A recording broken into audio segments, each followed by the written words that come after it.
Oi, gente! Hoje nós vamos falar sobre legado. Então, de acordo com o Evangelho do Reino de Deus, como ele é guiado, ele é transmitir ou transferir uma missão para as novas vidas, ou seja, para a próxima geração. Em segunda carta de Paulo a Timóteo, no versículo 5, Paulo ele escreve trazendo à memória a fé não fingida que é em ti, a qual habitou primeiro em sua avó Lloyd e sua mãe Eunice. Eu estou convencido que também habita em ti. Paulo ele está falando a respeito da avó, da mãe e de seu filho na fé, Timóteo. Então nós vemos que o cristianismo ele deve ser passado de geração em geração. Ele deve produzir legado. Nosso Deus, ele é Deus de Abraão, de Isaac e de Jacó. E o cristianismo só é saudável, sustentável, se nós pensarmos na próxima geração. Nós vemos que Jesus pensou nas gerações quando nós lemos Hebreus, capítulo 12, versículo 2 e 3. A palavra de Deus diz: tendo os olhos fixos em Jesus, autor e consumador da nossa fé, ele, pela alegria que foi proposta, suportou a cruz, desprezando a vergonha, e aceitou-se à direita do trono de Deus.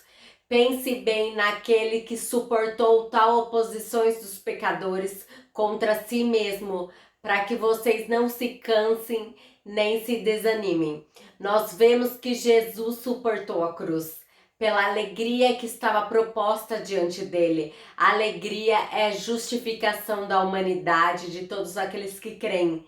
E a palavra continua dizendo que pense bem naqueles que suportou tal oposição contra si, para que vocês não se cansem nem se desanimem. Eventualmente, na sua vida cristã, você vai precisar lembrar daquilo que Jesus fez, para que você não se canse e nem desanima.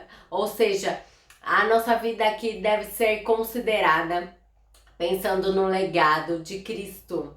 Então nós precisamos direcionar a nossa atenção para que aqueles que vão vir depois de nós. Cristo ele sabia que não viria os frutos de todo o seu trabalho naquele momento. Por mais que ele já tivesse feito o que havia designado. Então a sua esperança estava nas pessoas que conheceram ele através do testemunho deixado e receberiam a justificação. A caminhada com Jesus, Pedro também percebeu a necessidade de deixar o seu legado e afirmar isso.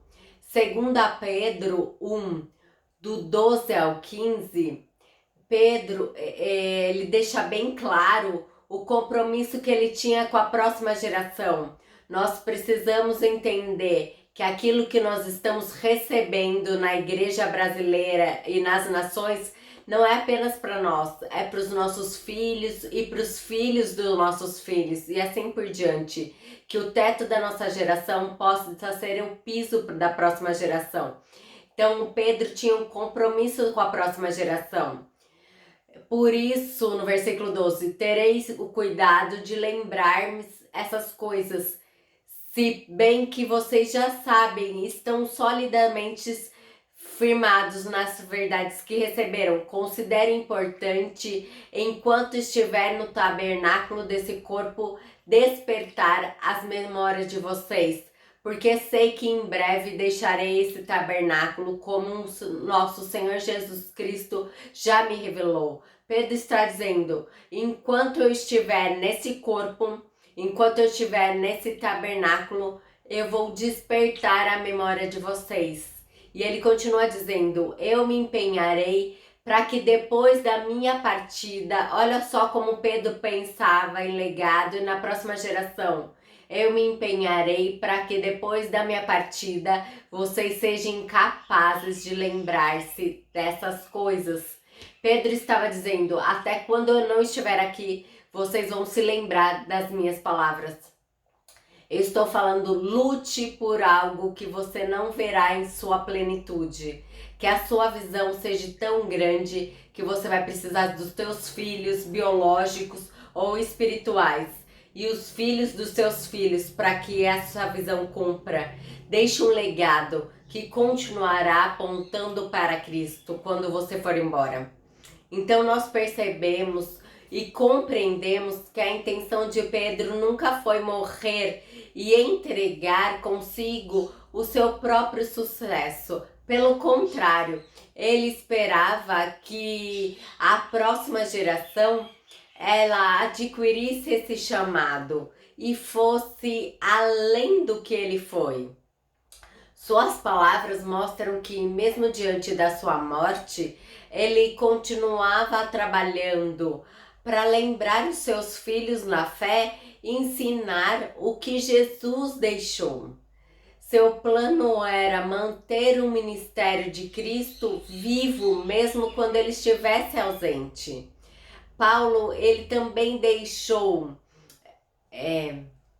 no capítulo 2 na sua carta a Timóteo, no versículo 2, e as coisas que ouviste de mim, entre muitas testemunhas, as mesmas confia a homens fiéis que sejam capazes também de ensinar a outros. Então, Paulo aqui, ele está pensando em 4 gerações.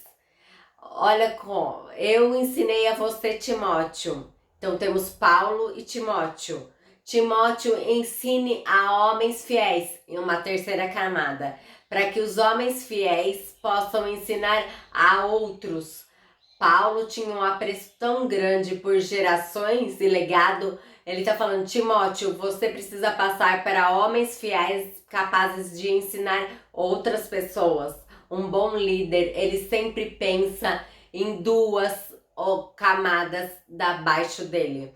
O evangelho, o cristianismo deve ser vivido pensando em legados e pensando em gerações. Eu amo uma frase de um grande homem de Deus: de sucesso sem sucessor é um fracasso.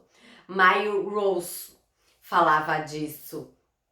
Então nós entendemos que a primeira geração ela foi feita pelo próprio escritor. Ele se achava responsável por encaminhar a missão para Timóteo. Então a tarefa de Timóteo era escolher homens fiéis e idôneos para construir essa terceira geração, que seria capaz de transmitir todo aquele legado para outra, dando lugar a uma 4ª geração, descendente disto. Diante disto, dessa perspectiva de Paulo, nós observamos um padrão de uma pessoa que fez o ID. E essa pessoa ela está disposta e ela está sempre preparando pessoas para a caminhada com Cristo. Ela está instruindo a próxima geração. Quero que você pense o que você está deixando de legado, o que você está transferindo para a próxima geração, o que você está direcionando a sua atenção para os próximos que irão de vir. Você está direcionando a próxima geração para Cristo, para o ministério de Cristo, para a grande comissão? Pense nisso. Dê um like, se inscreva no nosso canal. Até!